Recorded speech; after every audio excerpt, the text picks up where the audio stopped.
अस्सलाम वालेकुम, नमस्कार, सत श्री अकाल एंड गुड इवनिंग। मैं हूँ आरज़ू काज़मी और आप देख रहे हैं पॉइंट ऑफ व्यू। हमारे साथ हैं जी डॉक्टर इश्तियाक अहमद साहब, सब सर को जानते हैं और बहुत गौर से उनको सुनते रहते हैं। बहुत शुक्रिया सर कि आज आप आए, thank you so much. Thank you very much for inviting me आरजू। बड़ी मेहरबानी आपकी। बहुत शुक्रिया। सर आपको मालूम है, आप सभी जानते हैं कि अमेरिका जो है हमेशा से एक बहुत पावरफुल कंट्री रही है। सुपर पावर के तौर पे हमने उसको देखा है कि वो हर एक को अपने अंदर लेने की या अंडर लेने की समझे कि कोशिश की जाती है कि जी आपने ये करना है और ये नहीं करना, सैंक्शंस लग रही हैं, कभी कुछ हो रहा है। भारत भी एक बहुत मजबूत कंट्री के तौर पे सामने आया है। कुछ अरसे से हम देख रहे हैं कि जिस तरीके से इकोनॉमी चल रही है और बाकी चीजें, आपके ख्याल से भारत और अमेरिका के रिलेशंस कैसे हैं? क्या इस वक्त भी अमेरिका यही समझता है कि वो भारत को अपने इशारों पे चला सकता है, या भारत अब इतना आगे बढ़ चुका है कि वो अमेरिका की बात जो है वो उसको सुनी अनसुनी की जा सकती है? दोनों के रिलेशंस को आप कैसे देखते हैं? देखिए 1990 में कोशिशें शुरू हो गई कि इंडिया और यूनाइटेड स्टेट्स करीब आना शुरू हों। तो स्ट्रेटेजिक पार्टनरशिप भी एस्टेब्लिश हुई। तब से लेके अब तक वो रिलेशनशिप कायम है। अ, ठीक है, ये रशियन यूक्रेन वॉर के बाद एक स्ट्रेन उसमें आई है, अ, जिसमें कि इंडिया ने अ, पुतिन के साथ मोदी जी जाके अब जुलाई में भी मिले, गले मिले, सारा कुछ। वैसे भी जो ऑयल पे एम्बार्गो लगाया हुआ है रशिया का, तो सबसे बड़ा बायर जो है वो इंडिया माना जाता है, चाइना नहीं। लेकिन बात ये है कि यूनाइटेड स्टेट्स को साउथ चाइना सी में और बाकी इस इलाके में कौन है एक ऐसी पावर जिसको वो अ, जिसके ऊपर वो रिलाई कर सकें कि वो अपना रोल प्ले करेंगी स्वाय इंडिया के। तो इंडिया की पोजीशन जो है वो पहले से ज़्यादा मजबूत है। जब आपकी इकोनॉमी ठीक हो और आपकी इकोनॉमी एक्सपैंड कर रही हो, आप दुनिया की नई मार्केट जो बन रही है उसका हिस्सा हो, तो अमेरिकन जो हैं वो इंडिया की इस फॉरेन पॉलिसी को जहाँ पे वो बैलेंस करने की कोशिश करते हैं, खुशी से नहीं, लेकिन वो उसे मेरे ख्याल से एक्सेप्ट ही करना पड़ता है। अभी जो रिलेशनशिप डेवलप हो रहा है उसके अंदर डिफेंस पे बहुत जोर है, उसमें ट्रेड को बढ़ाने पे बड़ा जोर है। इंडिया का इस वक्त सरप्लस है ट्रेड के अंदर 36 बिलियन का, वेयर एज इंडिया चाइना के ट्रेड में अ, अ, चाइना को एडवांटेज है बहुत ज़्यादा इंडिया के ऊपर। तो इंडिया की रिलेशनशिप विद अमेरिका जो है वो अ, बहुत फ़ायदेमंद है इंडिया के लिए। सुना है थर्ड पार्टनर इस वक़्त इंडिया बनता जा रहा है यूनाइटेड स्टेट्स का ट्रेड के अंदर। हो सकता है मैंने गलत पढ़ा हो, लेकिन एक झलक मुझे ऐसी लगी है कि इस किस्म की पोज़ीशन बनती जा रही है। But I could be wrong, ठीक है ना? जल्दी में पढ़ा है। सो जो भी हो, अमेरिका की जितनी भी कोशिशें हैं आर्म्स ट्विस्ट करने की, ये करने की, वो करने की, लेकिन उसको अपना भी तो इंटरेस्ट देखना है ना। किसी की इतनी आर्म आप ट्विस्ट करें कि वो आपसे दूर हो जाए, तो ये तो कोई फॉरेन पॉलिसी अचीवमेंट ना हुई।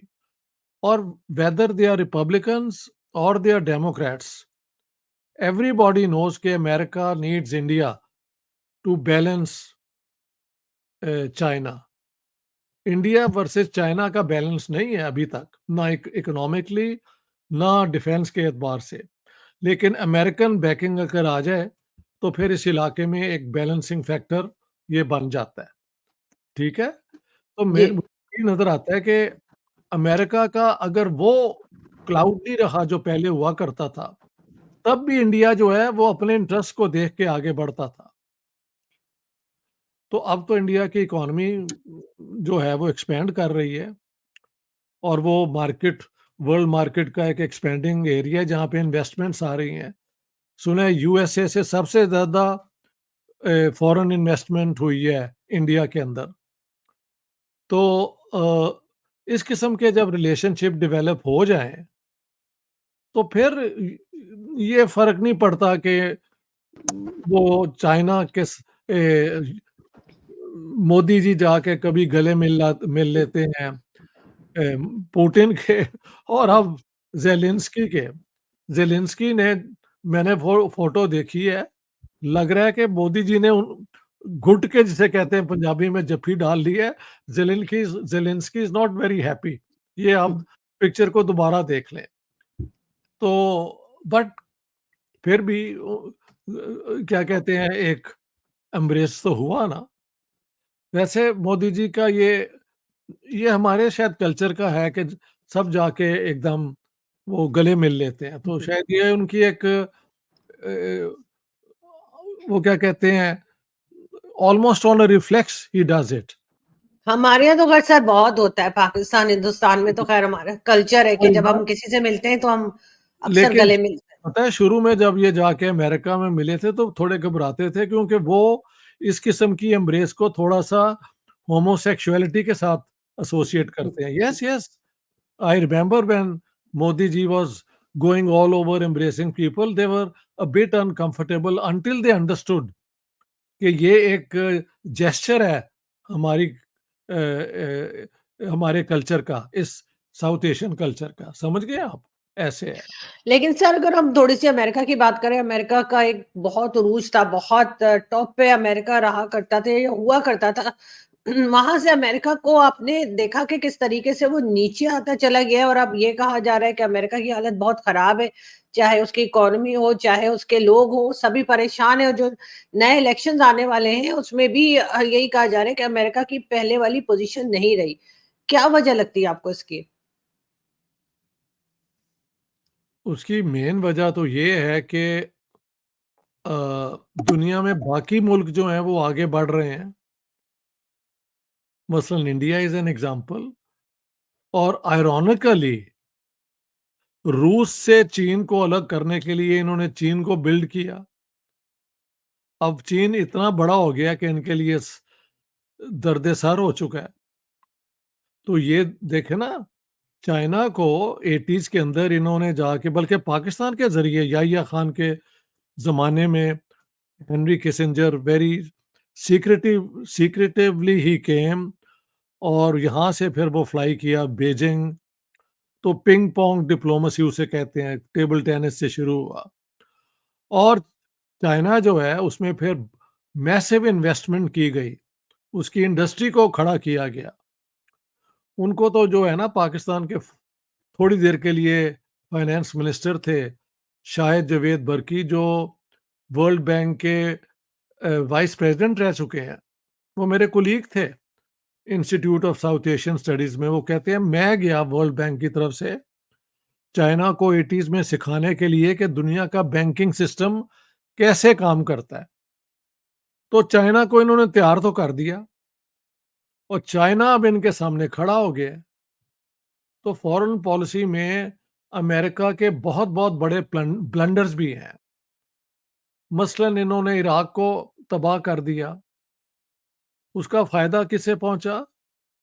ईरान के बुल्लों को उनका सारा इराक पे और वहाँ से लेके लेबनान तक इन्फ्लुएंस जो है वो एकदम बढ़ गया। तो अमेरिकन थिंक टैंक, प्रोफ़ेसर ये सारा कुछ बहुत उनकी हाई होती है स्कॉलरशिप, लेकिन दुनिया को अभी तक आप इस तरीके से नचा नहीं सकते। ख़ास तौर पे अब, जब आपने दुनिया के अंदर अ, देखा ना इनकी अपनी ट्रेड जो है सारी तो इन्होंने वहाँ ट्रांसफ़र कर दी चाइना, सबने। तो अपनी जगह कॉस्ट ऑफ प्रोडक्शन जो है वो महँगा हो गया। तो ये कई हरकतें इस किस्म की हुई और अमेरिका का बहुत बड़ा डेफ़िसिट है। जो मेरा एक दोस्त बताता है कि अमेरिकन्स ने कभी देना नहीं क्योंकि सारा कुछ कंट्रोल तो उनके पास है। But America Os the world I think the highest number of trillions, लेकिन वो गुंडा कर दिया ना, उन्होंने देना नहीं है। मगर लेकिन सर जंगें भी तो बहुत शुरू करवाई अमेरिका ने वही ना, कई जगह मैं पे। ये इस पे आने वाला था, जंगें जी। शुरू करवाई, हुँ, जंगों में हिस्सा लिया, वियतनाम पे, कंबोडिया में। You are I think not even born then. मैं तो उनमें से हूँ जो हमारा रोज़ हम देखते थे कैसे कारपेट बॉम्बिंग, कई 100 उनके जहाज़ आ रहे हैं और बॉम्ब गिरा रहे हैं गरीबों के ऊपर यार, हैं? वियतनाम, कंबोडिया, लाओस, तौबा, तौबा, तौबा जो इन्होंने तबाही की है। और फिर इराक पे क्या नहीं इन्होंने किया? इराक तो रीसेंट मेमोरी है ना, ये हर जगह यही करते हैं। तो दुनिया में एक वक़्त आता है कि आपकी हरकतें जो हैं वो आपके ही लिए मुसीबत बन जाती हैं। समझ गए आप? तो अमेरिका सर को एक अफ़गानिस्तान भी तो है, सर अफ़गानिस्तान भी येस, एग्ज़ाम्पल है। Imagine Afghanistan is another example, मेरे ज़हन से पता नहीं क्यों हुँ, निकल गया। वो कहते हैं टू क्लोज़ जो होता है वो, हुँ। तो वहाँ पे भी इनकी कितनी इन्वॉल्वमेंट हुई है। बिलियंस इन्होंने स्पेंड किए और अचीव कुछ नहीं कर सके, ठीक है? तो इस किस्म की वेस्टफुल जो है स्पेंडिंग जो है अमेरिका की, उसने भी उनको बहुत नुकसान पहुँचाया है। लेकिन अभी भी दुनिया की सबसे बड़ी इकोनॉमी वो ही है। कहते हैं कि चाइना उससे आगे निकल जाएगा और निकल जाने वाला है। जब तक वो नहीं होता तो अमेरिका इज़ नंबर 1, ठीक है? इंडिया 5वाँ है। वो कहते तो हैं कि हम 4 हो जाएँगे और 3 हो जाएँगे, जब होंगे हम देख लेंगे। और लगता है कि इंडिया शायद आगे बढ़ हो भी भी जाएगा, जाएगा। सर बढ़ भी डेफ़िनिटली जाएगा, हो भी जाएँगे वो क्योंकि हो भी जाएँगे। काम कर रहे हैं उसी डायरेक्शन में काम कर रहे हैं। जी, लेकिन जी। अमेरिका की अगर हम बात करें सर कई जगह पे जो वॉर शुरू हुई हैं उसमें चाहे आप कह लीजिए यूक्रेन और रशिया वॉर भी जो है उसमें अमेरिका का कोई इंटरेस्ट ऐसा नहीं दिखा रहा है अमेरिका जिससे ये पता लगे कि वॉर को रोकने में इंटरेस्टेड है। इसी तरह से इज़राइल और हमास के बीच में जो है उसमें भी अमेरिका जो है वो मुसलसल ऐसा लग रहा है कि वो यही कह रहे हैं बस लड़ी जाओ। तो लड़ी जा इनका इनका फ़ायदा है, इनके हथियार बिक रहे हैं, सिर्फ़ यही एक बात है या कोई और बात भी हो सकती है? अ, कि वहाँ पे जो जंग, देखिए अगर आप रशिया के साथ डायरेक्ट जंग करते हैं तो फिर न्यूक्लियर वॉर इस्तेमाल हो जाती है ना शुरू। सो अमेरिका फिलहाल क्या, I don't think it wants to have such a confrontation. तो वो अपने यूरोपियंस को कह रहा है यार नेक्स्ट डोर तो वो हैं, तुम हो ना, मैं तो नहीं हूँ। तो अपने लिए अपनी डिफेंस के लिए स्पेंड करो और जंग मैं आपको ये देता हूँ, वो देता हूँ। उन्होंने पता नहीं कितने 8 बिलियन या 8 ट्रिलियन का सामान-समून दिया है, बहुत दिया है उन्होंने। लेकिन डायरेक्ट वॉर विथ रशिया वो अवॉइड कर रहे हैं, ठीक है? और इज़राइल तो फिर उनका जो है, इज़राइल मीन्स यूनाइटेड स्टेट्स। वो 2 घंटे में बंद करा सकते हैं, लेकिन ये अमेरिका का एक गुंडागर्दी है, मैं कहता हूँ, बिल्कुल गुंडागर्दी है कि जितनी अब वहाँ पे लोग मारे जा रहे हैं, ये बाइडेन तो बिल्कुल ही वो क्या कहते हैं, एक बेकार किस्म का प्रेसिडेंट निकला है, बिल्कुल। What will Trump do? Trump तो उनका और भी ज़्यादा सपोर्टर है नेतन्याहू का। So whosoever comes, Israel is always having the backing of the United States. ये ट्रेजेडी है फ़लस्तीनियों की। लेकिन अमेरिका अभी तक टू स्टेट सॉल्यूशन को उन्होंने अबैंडन नहीं किया। ये जो है तेल अवीव से कैपिटल जो है ये ट्रम्प ने किया है, वरना जेरूसलम को उन्होंने एक्सेप्ट नहीं था किया हुआ as the capital of Israel. ये इसने करवाया है, ट्रम्प ने।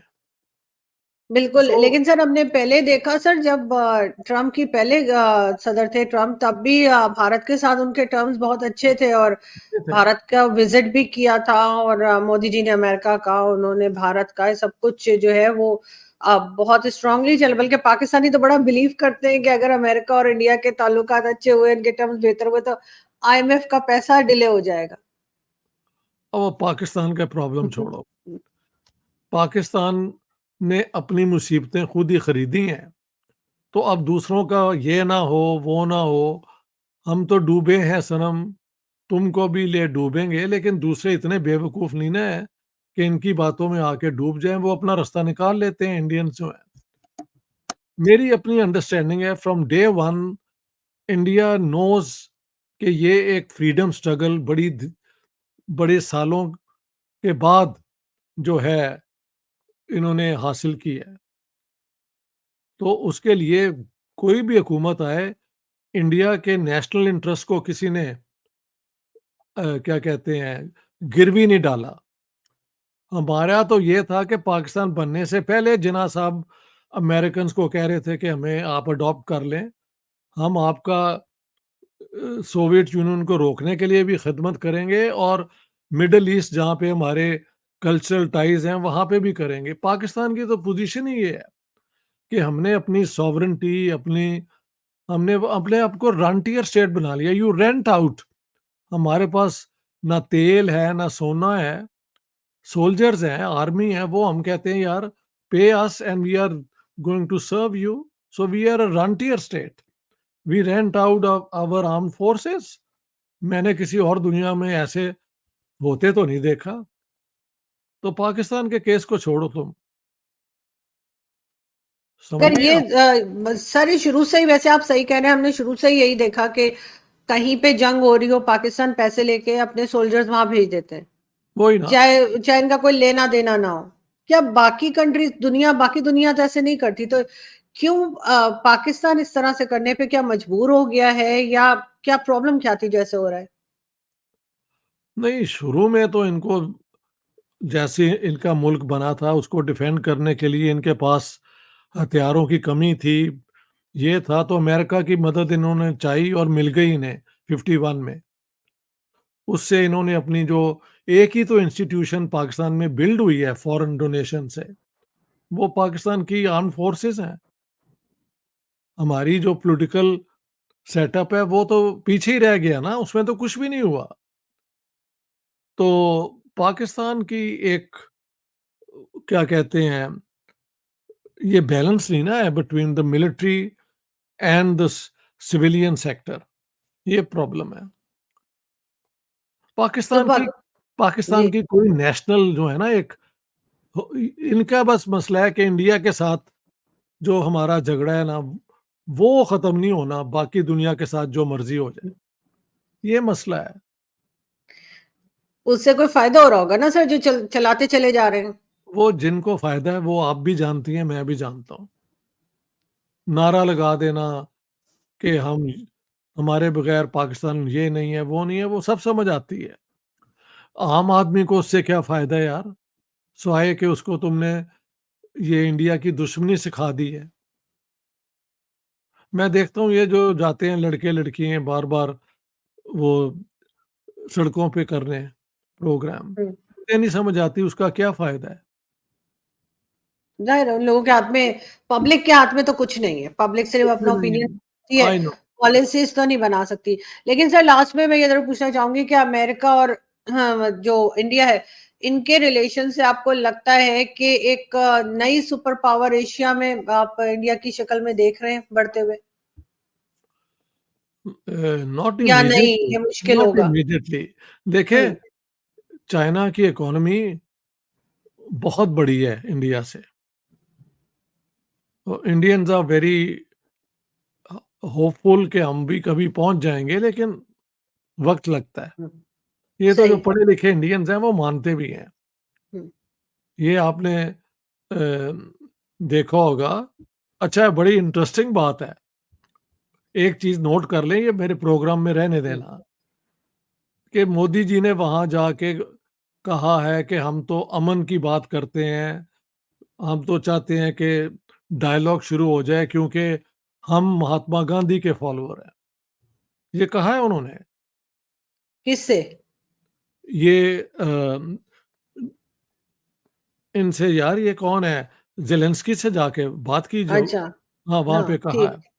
लेकिन इंडिया के अंदर गांधी को गालियाँ दी जाती है और ये राइट विंग हिंदू बहुत देते हैं उन्हें गालियाँ। तो ये एक जो है ना ऑपर्चुनिज़्म, बल्कि जवाहरलाल नेहरू का भी ज़िक्र होता है जब ये बाहर जाते हैं इनके ये कि जी वो हमारे वो क्योंकि उन्होंने ताल्लुक रशिया के साथ ताल्लुक बनाया तो जवाहरलाल नेहरू ने था ना, तब का ये चल रहा है। तो ये ज़रा एक बड़ा इंटरेस्टिंग है। अब गांधी का वहाँ पे ज़िक्र किया है कि जी हम तो अमन की बात करते हैं हर जगह, क्योंकि महात्मा गांधी है के हम फॉलोअर्स हैं। बट जितनी गालियाँ गांधी जी को ये राइट विंग हिंदू देते हैं, इट्स अनबिलीवेबल। तो इस किस्म की पॉलिटिकल अपॉर्चुनिज़्म भी ये बीजेपी वाले करते हैं। I want to put it on record. ये हम तो एनालिस्ट हैं ना जी। सो दिस जी, इज़ जी। जी, जी। नहीं, बिल्कुल सही, लेकिन बहरहाल मैंने उनकी ये बात क्योंकि सुनी नहीं है, तो मैं कुछ कह नहीं सकती कि उन्होंने ये बात किस वक़्त कही है, लेकिन हो सकता है डेफ़िनेटली आप कह रहे हैं तो कही होगी। और किसी से कितना भी इख्तिलाफ सही, लेकिन को हो सकता है कुछ बातें फिर भी किसी इंसान की पसंद आ जाती हैं, तो उस सिलसिले में उन्होंने कह जी, दिया हो। और एक और लेकिन बात है, ये हुँ, जो आपने आर्टिकल भेजे हैं ना, उन्हीं में से एक हुँ। में से पढ़ के मैंने कहा है। सही, हाँ, हाँ सही। जी। मैंने जी हाँ, मैंने न्यूज़ आपको फॉरवर्ड की थी, बिल्कुल जी, ऐसा जी, ही है। जी, जी। लेकिन बहरहाल सर देखते हैं कि भारत और जो अमेरिका है उनके टर्म्स आपस में किस तरह उनके से टर्म चलते हैं, ठीक ख़ास है। तौर पे इलेक्शंस के बाद। हाँ, इलेक्शंस जो हैं अमेरिका के, वो अमेरिका बहुत नीड्स इम्पोर्टेंट है। India and India needs America, there is no doubt. और ये एक स्टेबल बिल्कुल। रिलेशनशिप है, क्योंकि ये जंग यूक्रेन की हमेशा तो नहीं ना रहेगी। उसके बाद हाँ, बिल्कुल, नॉर्मलाइज़ेशन होगी, तो फिर होनी भी चाहिए। चाइना जी। ये इंडिया और यूनाइटेड स्टेट्स फिर वो रिलेशनशिप में जो एक एंगल आया हुआ है, वो खत्म हो जाएगा। ठीक है? बिल्कुल ऐसा ही है, बिल्कुल जी, ऐसा ही है और होना भी चाहिए। बहुत होना भी शुक्रिया सर कि आपने आज बड़ी जॉइन किया। मेहरबानी, बहुत-बहुत थैंक यू शुक्रिया। Sir, thank you sir, thank you so much. Thank you.